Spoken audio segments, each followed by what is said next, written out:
All the roof tiles came in these crates.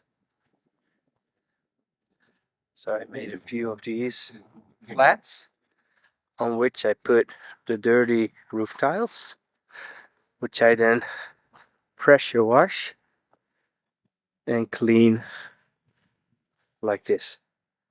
After they've been cleaned and dried, spray them with some protective material.